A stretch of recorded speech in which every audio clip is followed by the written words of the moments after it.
Microphone check, 1, 2, what is this? It's the 5'7" assassin in the podcast business. I am your host, Rohan Patra, the rap music plug at your service. Here we are again at the end of a rainbow. The Rap Music Plug podcast presented by QLC TV is the remedy to the I don't have anything good to listen to problem. Through in-depth album and song reviews, as well as artist interviews and general rap commentary sprinkled in between on all of what the mainstream and underground rap scenes have to offer, this is your one-stop shop to knowing what to add to your queue, play next, or pop into your record player. Welcome to the show. What is up, family? Another day, another Navy Blue record has dropped, and I'm here to talk about it. Because Navy Blue is an essential voice in the rap game right now that has been on a crazy run since 2020. After dropping the remarkably intimate and authentic Song of Sage in 2020, Navy has ascended to the forefront of my hip-hop radar. Simply put, Navy is one of the best lyricists out there right now, with a knack for producing great sample-based beats himself, or employing some of the most talented beat makers to score his work. He hasn't stopped putting in work since then, however, working with Akai Solo on True Sky, producing that album front to back, something I just reviewed this past week, and now, wasting no time, has dropped another record out of the blue, Navy's Reprise. I have to say that my first impression of the New York Rappers album here was that I certainly liked it. Navy's thoughtful lyricism was consistently present, but the production failed to grab me, at least at first. Generally speaking, Navy is working in very similar sonic territory to his previous albums, with jazzy, sample-based beats, with, I think, a bit more of an emphasis, though, on groove and a slightly faster pace to it, which I certainly thought was an interesting new wrinkle to the typical Navy sound that we've come to know at this point.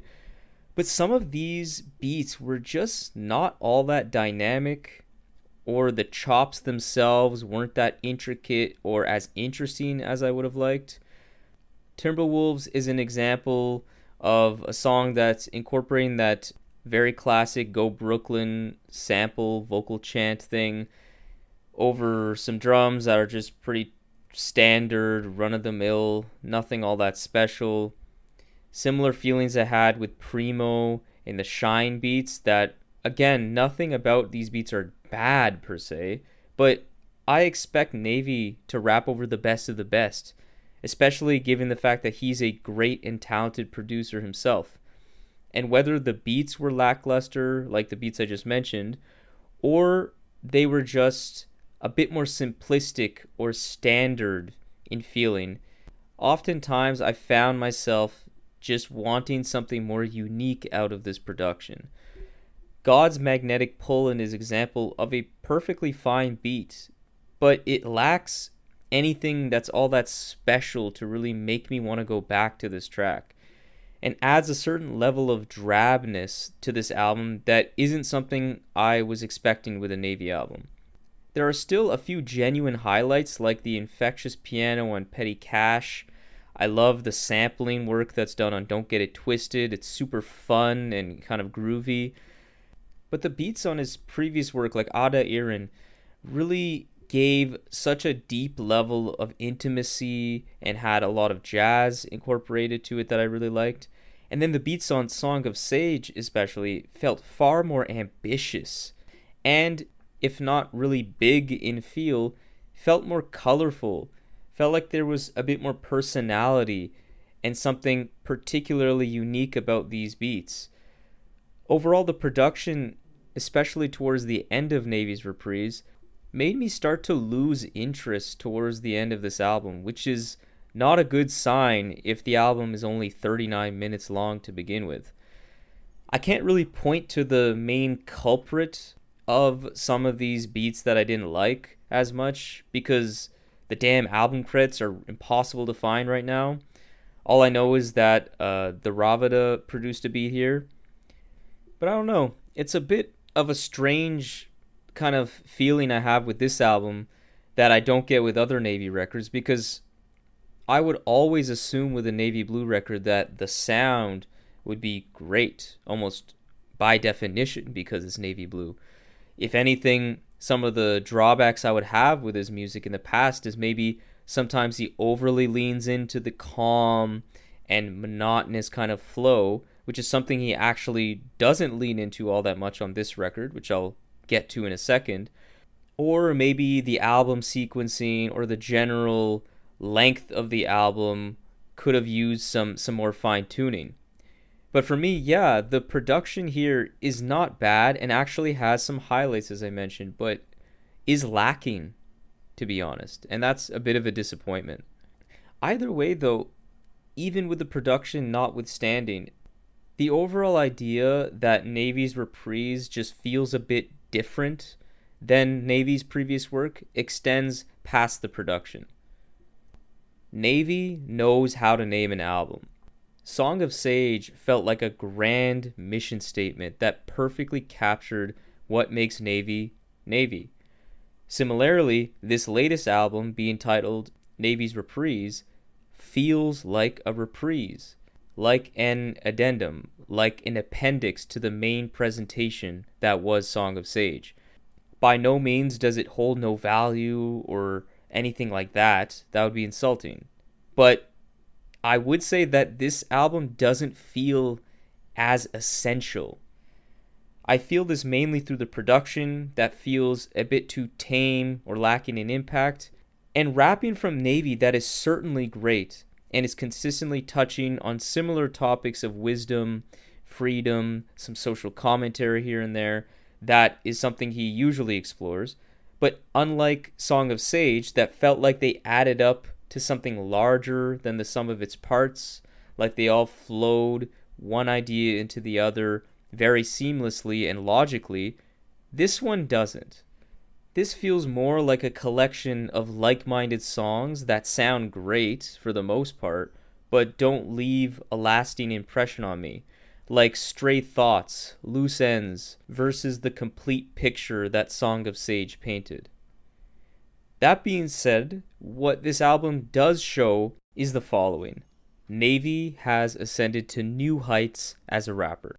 His flow is consistently great now, as there was a couple moments that could have been better in this department on his previous projects, but on Navy's Reprise, man, he is absolutely smooth and rapping with a firm conviction that is palpable. Petty Cash is an absolutely great track that shows this, where Navy just ravages it. He's also experimenting with alternative flows and deliveries on this record. My Whole Life sees Navy rap with higher inflections and a more urgent flow that worked very well in my opinion, and one of the standouts on the album, mainly due to this nice change of pace. Navy at this point is now in the elite of the elite class of rappers, showing that he can not only bring the beautifully sobering poetry and calmness that he gave us on Song of Sage, but he can now also synthesize these similar ideas in a more energetic and lively manner and give us a bit of a different vibe. And I think that is a really strong aspect with Navy's Reprise that does add a new dimension to Navy's catalog.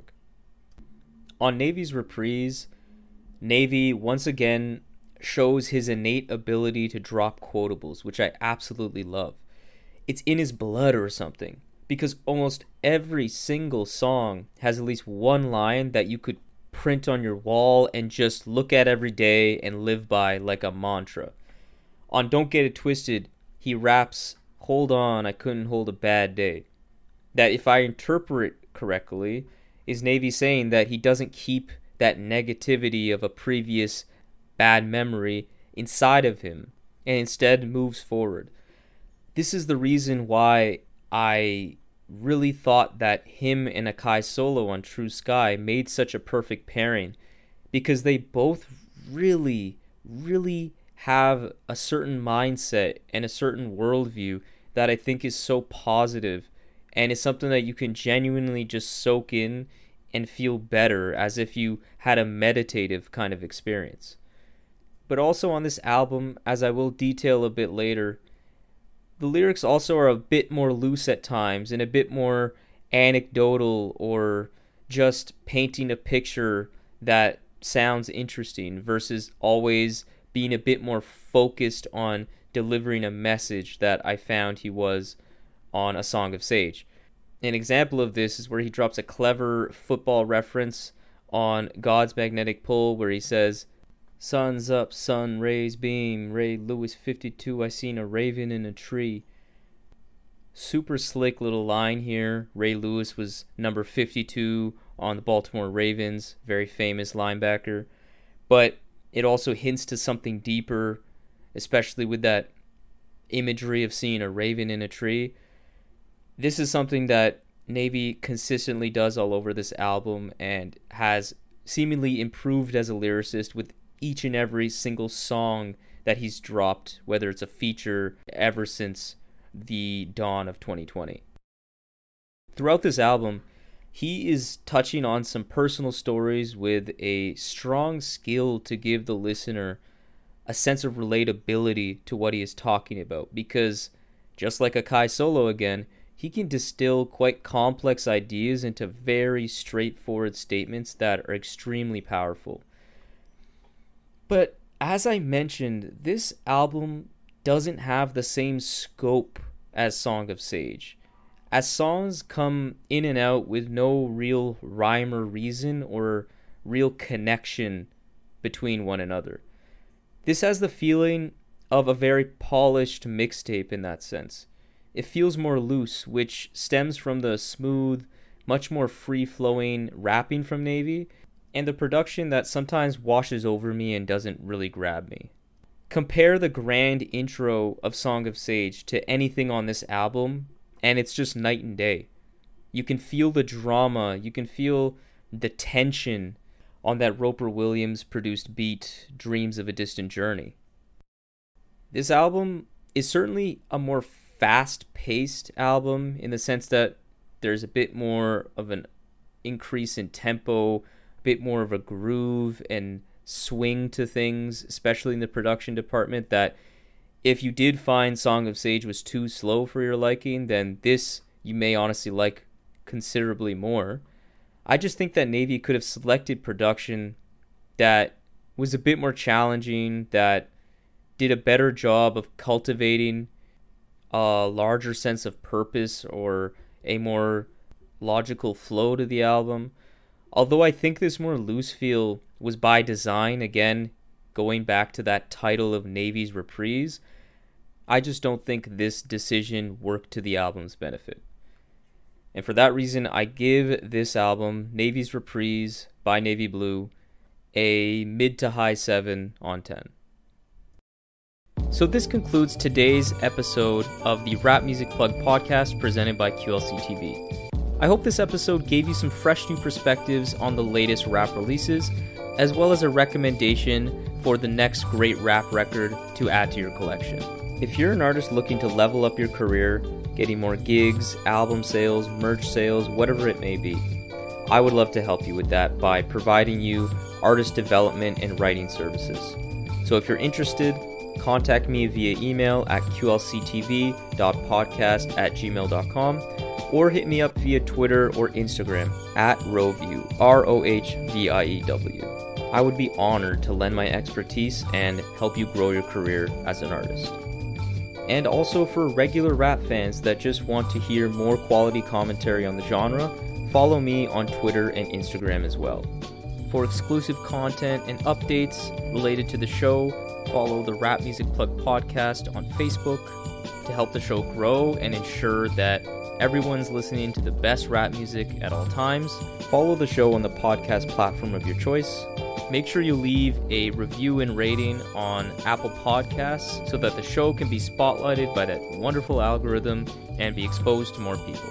You can find all of this information along with exclusive playlists created by myself by clicking the link that's in the episode's notes.